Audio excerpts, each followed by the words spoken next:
আসসালামু আলাইকুম ওরহমতুল্লাহি ওবরকাতুহ। আলহামদুলিল্লাহ, সুপ্রিয় দর্শক শ্রোতা, আজকে আমরা সূরা ইয়াসিনের চতুর্থ পর্বে চলে এসেছি। আলহামদুলিল্লাহ, চতুর্থ পর্বে আমরা শিখব 41 নম্বর আয়াত থেকে 50 নম্বর আয়াত পর্যন্ত। প্রিয় দর্শক, আমরা প্র্যাকটিক্যালি দেখে দেখে প্রত্যেকটা আয়াত তিনবার করে তেলাওয়াত করেছিলাম। এই পর্বেও আমরা ঠিক তাই করব, প্রত্যেকটা আয়াত তিনবার করে তেলাওয়াত করব, যেন আপনার খুব তাড়াতাড়ি, খুব সহজে, খুব সহিভাবে, সুন্দরভাবে, শুদ্ধভাবে আপনার সূরা ইয়াসিন পরিপূর্ণ মুখস্থ হয়ে যায়। প্রিয় দর্শক, শেষে একবার আমরা অর্থটাও জেনে নেব ইনশাআল্লাহ। আপনি যদি মোবাইলের স্ক্রিন অথবা কম্পিউটার স্ক্রিনে দেখে থাকেন, তাহলে আমাদের এই যে মাউস পয়েন্টার গোল একটা চিহ্ন দেখা যাচ্ছে, আমরা পড়ার সাথে সাথে এই চিহ্নটি চালাবো ইনশাআল্লাহ। আপনি এদিকে তাকালে বুঝতে পারবেন কোন শব্দটা কোথায়, কিভাবে, কি হচ্ছে। প্রিয় দর্শক, আমরা আর কথা না বাড়িয়ে শুরু করে দিচ্ছি। আউযু বিল্লাহি মিনাশ শাইতানির রাজিম। বিসমিল্লাহির রহমানির রহিম। وآية لهم أنا حملنا ذريتهم في الفلك المشحون.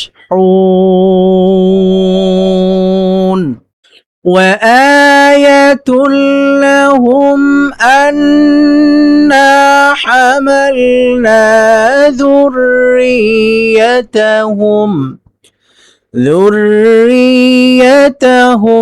في الفلك المشحون.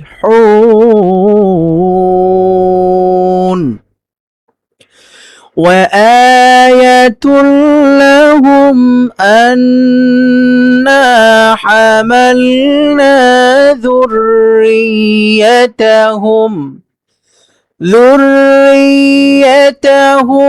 في الفلك المشحون. আর তাদের জন্য একটি নিদর্শন এই যে আমরা তাদের বংশধরদের বোঝাই নৌকায় বহন করেছি। وخلقنا لهم من مثله ما يركبون. وخلقنا لهم من مثله ما يركبون.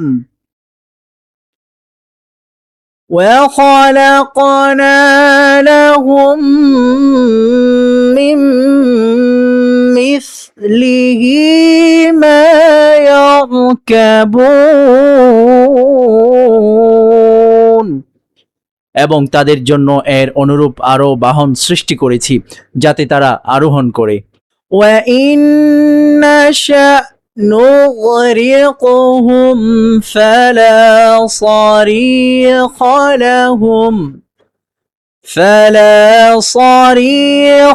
لَهُمْ وَلَا هُمْ يُنقَذُونَ. وَإِن نَّشَأْ نُغْرِقْهُمْ فَلَا صَرِيخَ لَهُمْ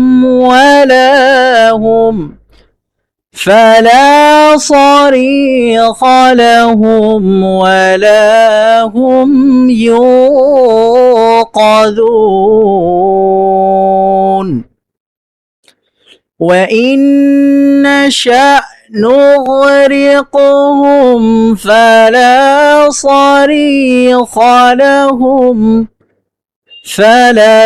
صريخ لهم ولا هم ينقذون. আর যদি আমরা ইচ্ছা করি তবে তাদের ডুবিয়ে দিতে পারি, তখন তাদের সাহায্য করার কেউ থাকবে না এবং তারা রক্ষা পাবে না। ইল্লা রাহমাতাম মিন্না ওয়া মাতাআন ইলা হিন. إلا رحمة منا ومتاعا إلى حين إلا رحمة منا ومتاعا إلى حين তবে আমাদের পক্ষ থেকে দয়া এবং একটি নির্দিষ্ট সময় পর্যন্ত ভোগ করার সুযোগ হিসেবে তাদের রক্ষা করা হয় وَإِذَا قِيلَ لَهُمُ اتَّقُوا مَا بَيْنَ أَيْدِيكُمْ وما خلفكم لعلكم ترحمون وإذا قيل لهم اتقوا ما بين أيديكم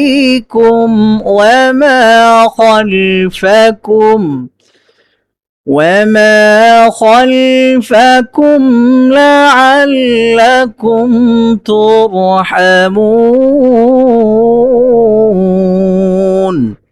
আর যখন তাদের বলা হয় তোমাদের সামনে যা আছে এবং পেছনে যা আছে তা থেকে বাঁচো যাতে তোমাদের প্রতি দয়া করা হয় তখনও তারা মুখ ফিরিয়ে নেয় وما تأتيهم من آية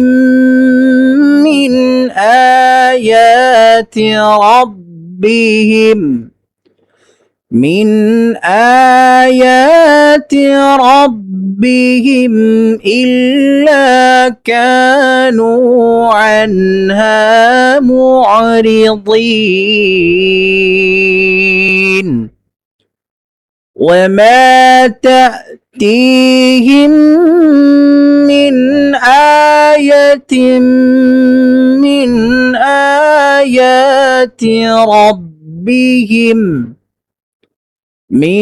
آيات ربهم إلا كانوا عنها معرضين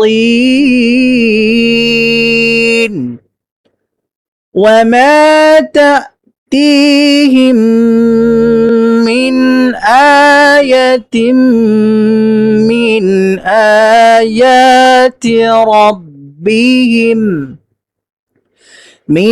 آيات ربهم إلا كانوا عنها معرضين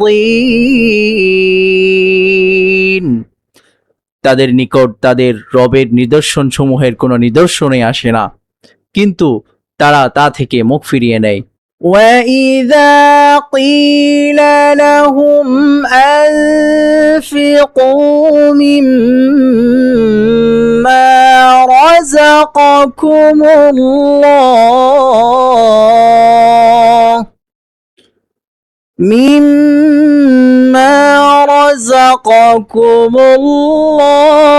قال الذين كفروا للذين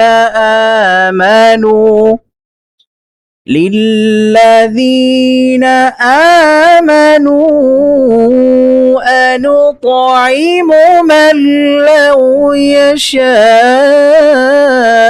الله أطعمه إن أنتم إلا في ضلال مبين وَإِذَا قِيلَ لَهُمْ أَنفِقُوا مِمَّا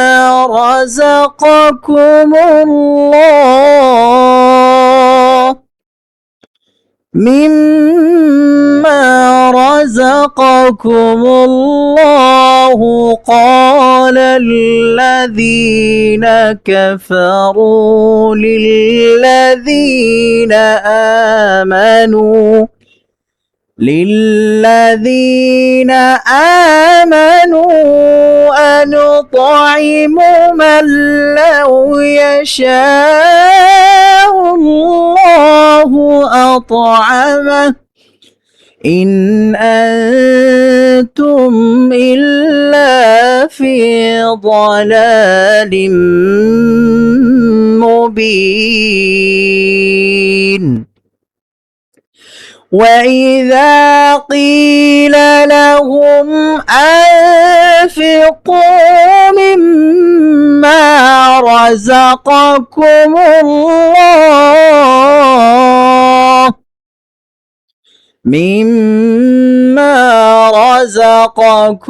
الله قال الذين كفروا للذين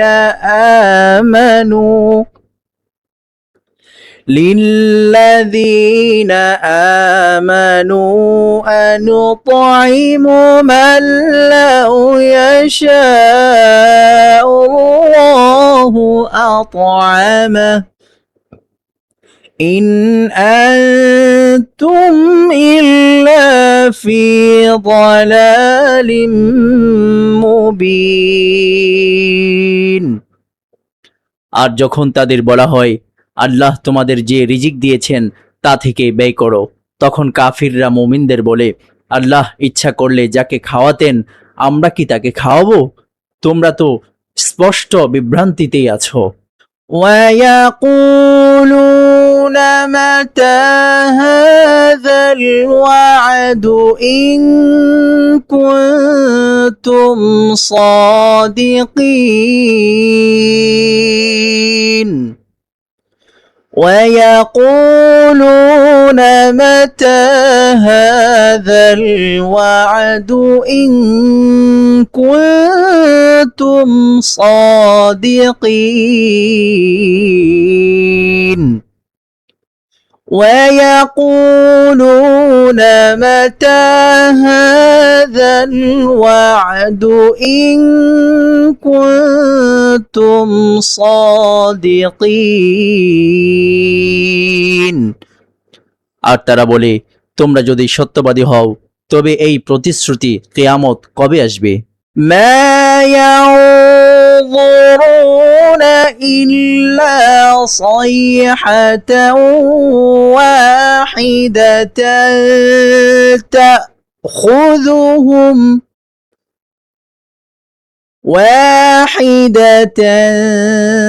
تأخذهم وهم يخصمون ما ينظرون إلا صيحة واحدة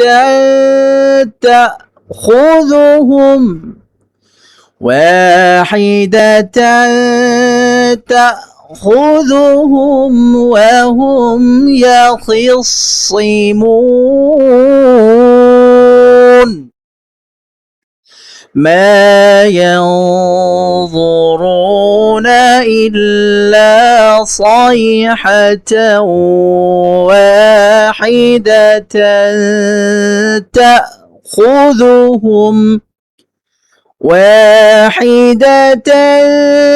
تأخذهم وهم يخصمون তারা শুধু একটি প্রচণ্ড ধ্বনির অপেক্ষায় আছে যা তাদেরকে পাকড়াও করবে যখন তারা নিজেদের মধ্যে বিতর্কে লিপ্ত থাকবে।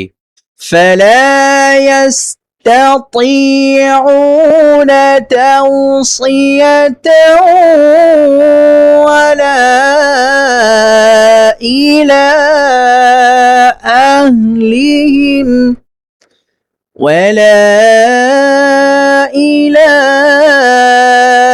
أهلهم يرجعون فلا يستطيعون توصية ولا إلى أهلهم ولا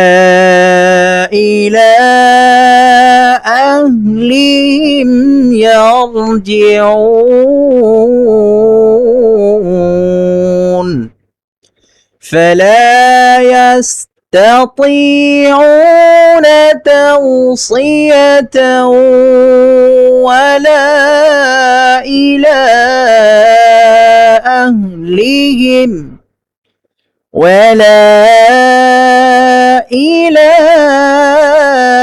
أهلهم يرجعون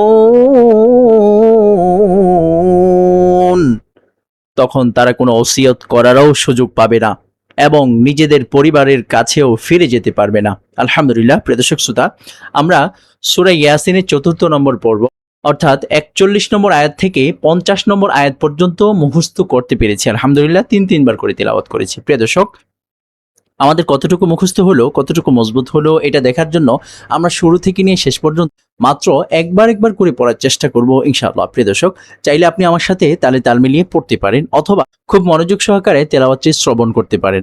প্রিয় দর্শক, আমাদের সামনে এই পৃষ্ঠাটাই থাকবে, আমরা এখান থেকে নড়াচড়া করব না।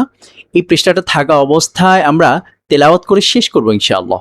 وآية لهم أنا حملنا ذريتهم في الفلك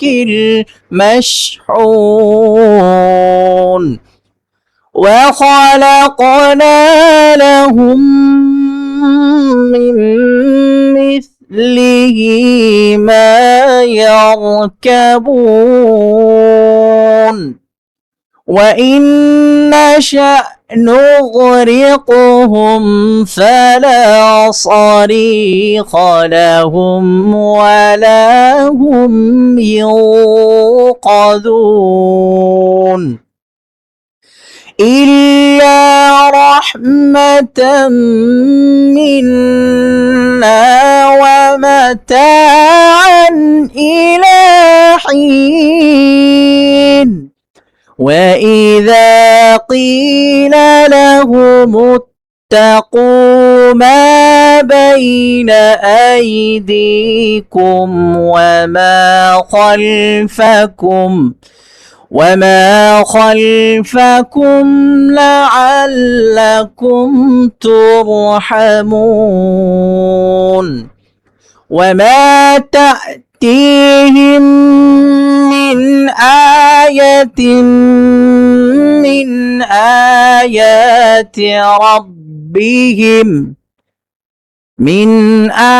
آيات ربهم إلا كانوا عنها معرضين وإذا قيل لهم أنفقوا مما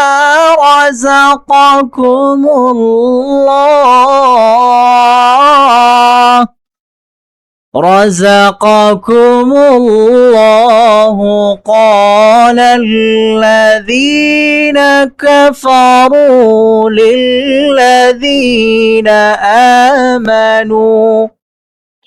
للذين آمنوا أنطعم من لو يشاء الله أطعمه إن أنتم إلا في ضلال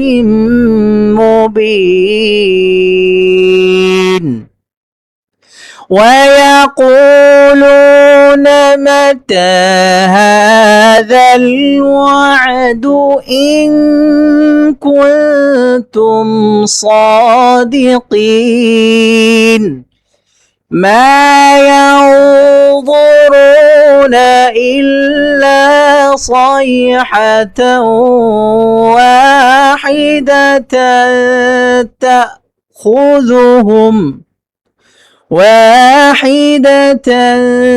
تأخذهم وهم يخصمون فلا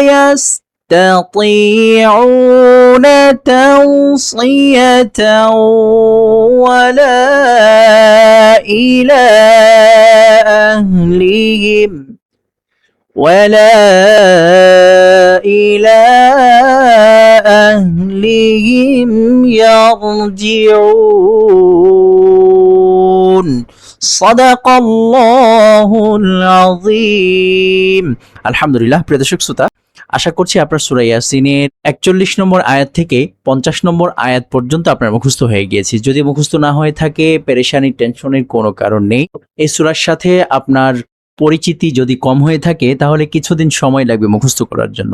এর জন্য আপনি ভিডিওটি সেভ করে রাখেন এবং ভিডিওটি সকাল সন্ধ্যা তিলাওয়াত শুনতে থাকেন ইনশাআল্লাহ। যখনই সুযোগ পাবেন আপনি নিজের সাথে তাল মিলিয়ে পড়ার চেষ্টা করবেন ইনশাআল্লাহ।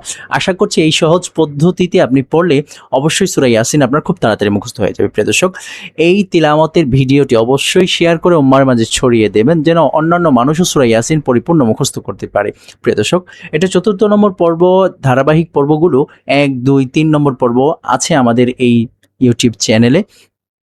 অবশ্যই সেগুলো দেখে ধারাবাহিকভাবে অবশ্যই মুখস্থ করে নেবেন ইনশাআল্লাহ। প্রিয় দর্শক, ভিডিওতে লাইক কমেন্ট করে দেবেন এবং ভিডিওটি অবশ্যই শেয়ার করে দেবেন। আরেকটা রিকোয়েস্ট, যদি চ্যানেলটি সাবস্ক্রাইব করে না থাকেন অবশ্যই চ্যানেলটি সাবস্ক্রাইব করে রাখবেন ইনশাআল্লাহ। আসসালামু আলাইকুম ওয়া রাহমাতুল্লাহি ওয়া বারাকাতুহু।